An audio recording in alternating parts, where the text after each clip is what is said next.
네, 안녕하십니까. 네. 제가 요즘 이재명 지지하시는 분들 중에 몇 분들과 저는 사소하다고 생각합니다만, 이것으로 조금 약간 좀 충돌이라고 할까요? 좀 있어가지고, 저도 의기소침해져가지고, 그냥 좀 조용히 있습니다만은, 우리 지지그룹에 계신 아마 저보다 연배되시는 누님이십니다. 실명을 혹시 밝히는 게 결례가 될지 어쩔지 참 좀 그렇습니다만은 심영송님이라고 계십니다. 예, 그분께서 전화를 주셨어요. 예, 너무 마음 그냥 상하지 말고 그냥 본인 하시는 대로 하되 좀 술은 조심하고 이렇게 하라. 이런 격려와 네, 충고를 좀 주셨습니다. 그래서 또 갑자기 방송을 한번 하고 싶어지네요. 예. 저는 먼저 이재명 지사님의 충청도의 압승을 진심으로 감축드리고 저 역시 감격스럽습니다. 예. 그러나 이제 조그만 출발점에 막 스타트한 것입니다. 절대 뭐 이재명 후보님이 방심하고 그러실 분도 아니지만 방심은 금물이십니다. 그리고 항상 겸허하고 원래 초지일관의 마음으로 처음에 품었던 정치를 시작했을 때 품었던 그런 마음을 잃지 마시고 저 또한 이재명 후보님의 그런 모습 때문에 지난 5년 동안 열렬히 지지해 왔습니다. 최근에 속칭으로 문파, 친문, 대깨문들과 가까이 지내시는 것에 대해서 조금 조금 찜찜했습니다. 심지어 저랑 같이 후보님을 열심히 지지했던 분은 윤석열 후보한테 가신 분도 계십니다.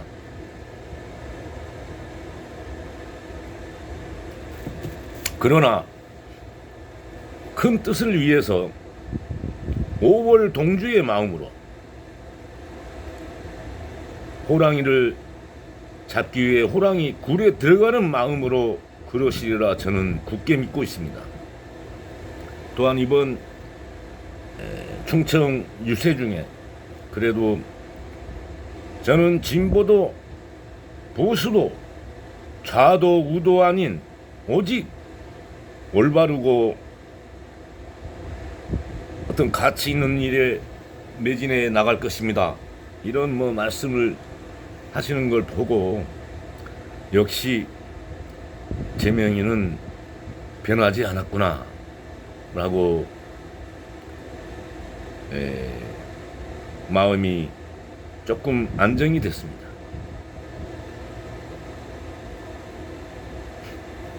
좌든 우든 진보든 보수든 그것이 참되지 못하고 거짓과 이선으로 빠진다면은 그것은 커다란 비난의 대상으로 변모할 것입니다.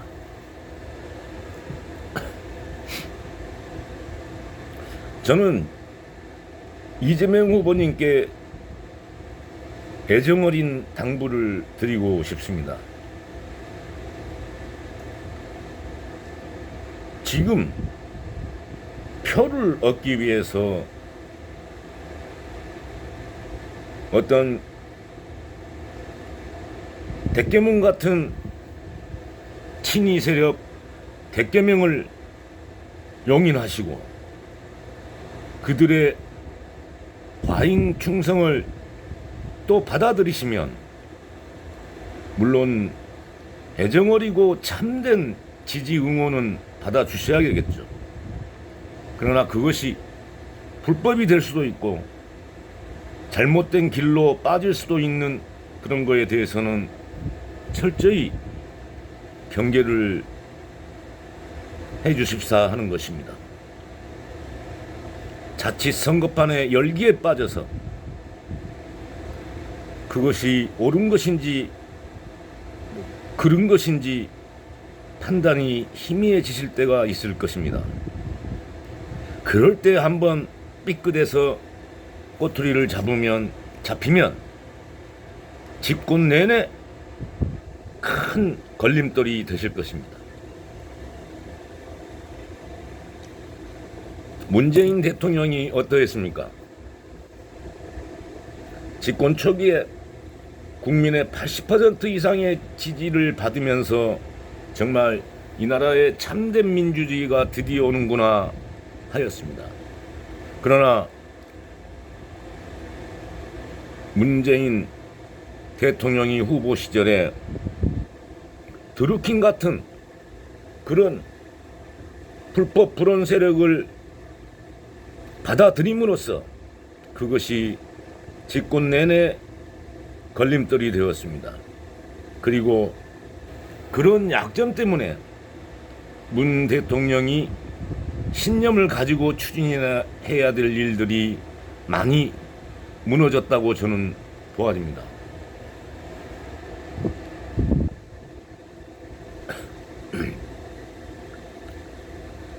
저는 촛불 때 이재명을 만나게 되어 이재명을 극렬하게 지지해 왔습니다. 그러나 문재인 대통령께서 민주당의 후보가 된 순간 그래 이재명 지사는 또 다른 국민을 위해서 헌신할 수 있는 기회가 있겠지 하면서 문재인 대통령을 적극적으로 열혈적으로 지지를 했습니다. 그러나 제가 문재인 대통령을 버리기 시작한 것은 바로 노회찬 의문사 때문이었습니다.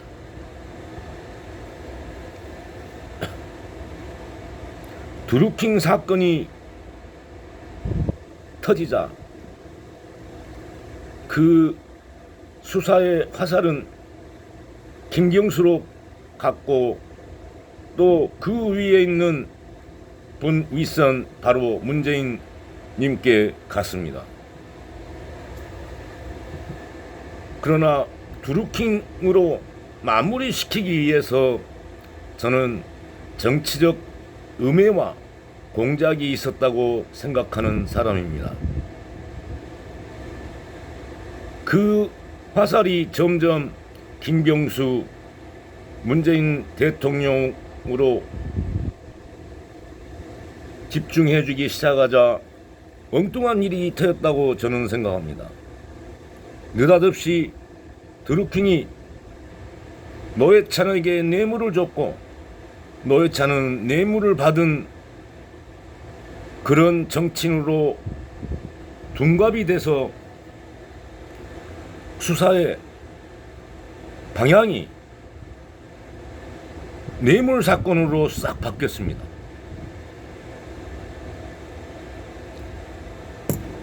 그리고 노회찬의 의문스러운 죽음, 저는 노회찬의 죽음을 보고 이건 아니다 싶어서 노회찬 의문사, 노회찬 자살 조작 시민 진상 조사단을 뜻이 있는 동지들과 결성하여 시민의 힘으로 조사를 하였습니다. 당시 저는 부회장으로 역할을 했었고 당시 회장이었던 김모 변호사님이 계십니다. 여기서 그분의 성함은 밝히지 않겠습니다. 그래서 우리가 많은 것을 과학적이고 합리적이고 객관적이고 역학적이고 이렇게 조사를 한 결과 노회찬 죽음은 자살이 아니다. 노회찬은 17층 아파트에서 투신을 하였는데 그 사체는 약 10m에 놓여 있었습니다. 당시는 바람 한 점 없는 고요한 여름날 아침이었습니다. 그 투신한 투신자가 바람에 날리거나 어디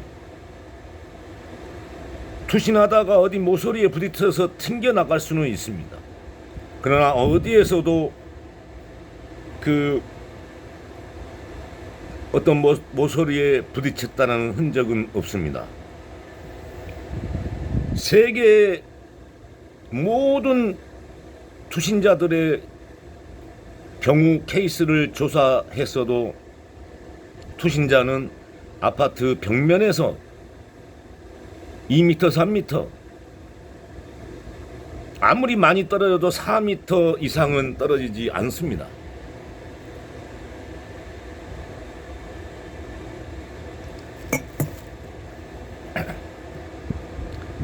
실제 있었던 사건입니다.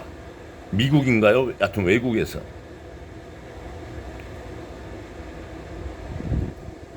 이 투신자가 벽면에서 4m 좀 넘게 떨어져 있는 것입니다. 그래서 이 형사가 그냥 아파트에서 투신 자살로 사건을 종결 하려고 했지만은 형사 한 분이 시체의 이치를 보고 모든 데이터들을 조사하였습니다. 그 시체가 그 2, 3m에 떨어져야 되는데 왜 4m 넘게 떨어졌나? 이건 외력에 의해서 누군가가 밀쳤거나 집어 던지지 않는 한 불가능하다. 그 4m 조금 넘었는데 말이죠. 그렇게 하여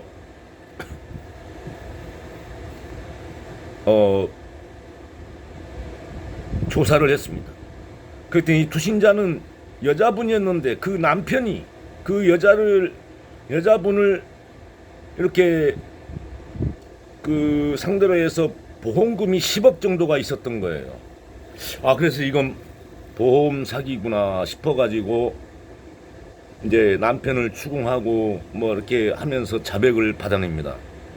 술이 취한 아내를 이렇게 뭐 밀었든가 집어 던졌다 막 이런 식으로 뭐 혼자 힘으로 어떻게 집어 던졌는지 어쩐지는 모르겠 어떤 외력에 의해서 떨어졌다.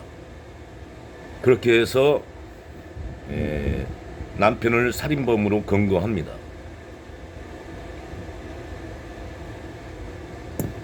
살인범 및 뭐 보험 사기 뭐 여러 가지 추가 또 제명이 있겠죠. 또한 우리 노회찬 자살조작 시민진상조사단의 회장을 했던 김모 변호사는 저희 회원들에게 한번 자문을 구합니다. 이 진실은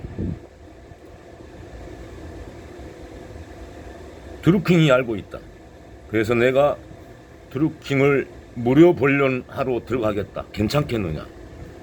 그래서 회원들은 어떠한 진실을 찾기 위한 무료 본론이기 때문에 박수와 갈채를 보내면서 동의를 하였습니다. 그 결과 드루킹으로부터는 노회찬에게 뇌물을 지급한 적이 없다. 다만 자기들이 운영하는 거기에 한번 초빙을 해서 강의를 좀 해달라. 그런데 정치인들에게는 그런 강의비 명목으로 후원금이 좀 들어가면서 이게 그렇게 그것을 합법적으로 지급을 하는 그런 게 있더라고요. 그렇게 해서 한두 차례 강의료를 줬고, 또 노회찬이 뇌물을 받았다는 그 시점과 자기가 강의료를 줬던 시점도 다르다. 자기는 뇌물성으로 노회찬에게 그 돈을 지급한 적이 없다. 이런 얘기를 분명히 변호사로서 들었습니다. 그리고 드루킹이 심지어는 나는 문재인 정부 하에서는 출소하면 안 된다. 문재인 정부가 출소해야, 아니 끝나야 출소해야 된다. 그것이 자기 신변에 더 안전하다. 감옥 안이 더 안전하다는 것입니다. 뭐 이런 것도 있지만은 더 결정적인 것이 있었습니다. 그 노회찬이라고 저희들은 추정된다고 얘기를 하겠습니다. 그 이렇게 덮여져 가지고 있는 노회찬의 그 손의 손톱은 노회찬의 공항에 입국했을 때 그 반지르르한 손톱이 아니었고 거칠고 그 손톱도 길게 자란 흉측하게 자란 손이었습니다. 또한 노회찬의 사체 검안서에 그 사체의 신장이 161cm로 기재되어 있습니다. 그것은 우리 모임의 회장을 했던 김모 변호사가 분명히 우리들에게 말했던 사실입니다. 자기가 두 눈으로 보았다. 실제 노회찬의 키는 171cm입니다. 저희들은 이 의문사를 끝까지 파보고 싶었지만은 회원들 간에 분란이 생기고 이 정도에서 끝내자라는 분도 계시고, 그래서 당신 혹시 정보 요원이냐 세작이냐 막 이런 그 다툼으로 인해서 그 모임은 와해되고 말았습니다.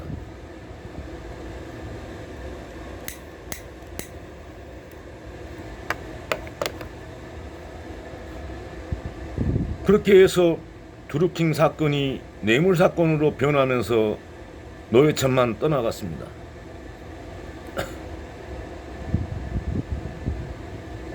물론 이것은 어디까지나 추론이고 저희들은 합리적 추론이라고 생각합니다. 그 진실은 무엇인지 아무도 모르며, 물론 아시는 분들은 아시겠죠. 또한 저희들에게 그 불온 세력이 될 수도 있고 의심병 환자가 될 수도 있습니다. 그러나 어찌된 영문인지 문재인 대통령은 노회찬 죽음 이후로 어떠한 자기 자신의 뚜렷한 노선도 없고 이리 갈까 저리 갈까 고민하는 것 같고 우왕좌왕 뭐 여러 그러면서, 그리고 노회찬이가 자살했다고 했을 때 당시 청와대의 민정수석이 조국이었습니다.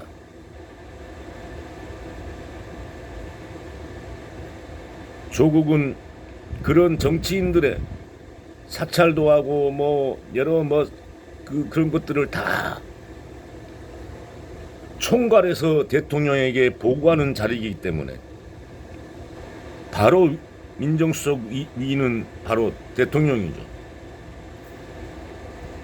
노회찬이 어떻게 죽었는지를 잘 알고 있는 사람입니다. 어찌됐건 그 이후로 저는 문재인 대통령은 총기가 없고 이리저리 끌려다니는 듯한, 마치 문재인 대통령은 꼭두각시고 그걸 조종하는 사람은 따로 있는 듯한 그런 느낌을 받았습니다. 강렬하게 받았습니다. 이처럼 그 이후 문 대통령은 조국이에게 무슨 빚을 졌는지는 잘 모르겠습니다. 김경수도 마찬가지입니다. 문 대통령은 김경수와 조국이를 많이 아꼈습니다. 조국에게는 그에게 마음에 빚이 있다라고까지 표현하였습니다. 그러면서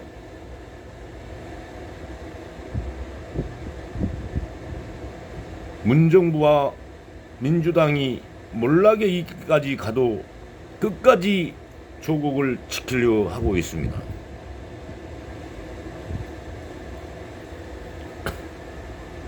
이재명 후보님, 큰 길을 가시다가 이처럼 조그만 가시에 찔려 조그만 약점을 남기어 그것이 본인이 가려고 하는 그 길을 가지 못하고 꼭두각시가 되어 자기 뜻을 펼치지 못할 수 있는 것입니다. 지금 이 추세로 간다면 물론 조그만 승리지만 아직까지는 이재명 후보가 민주당의 대선 후보가 되고 그리고 문재인 대통령의 치적에 대해서는 계승 발전을 하셔야겠지만 잘못된 이런 문파, 친문, 대깨문 이런 사람들에게 약점을 잡혀 본인의 뜻을 이루지 못하는 우를 범하지 말아주실 것을 간절히 호소합니다. 한 표 한 표가 아깝다 보면 이처럼 쉽게 불법적인 곳에도 의지할 수가 있는 것입니다. 그리고 어떤 친이 세력이나 대개명 세력들을 만들지 말아 주십시오.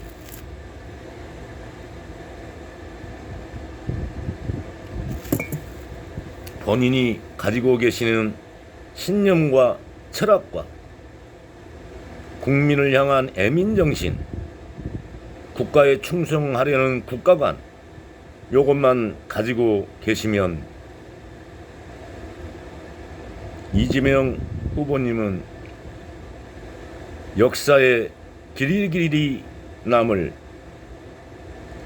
세종대왕 같으신 분이 될 수 있을 것입니다. 그런 초심을 잃지 마시고 겸허한 자세로 국민을 숭배하고 국민을 위하고 나라를 위한 것만 오롯이 생각하고 그 길만 뚜벅뚜벅 가신다면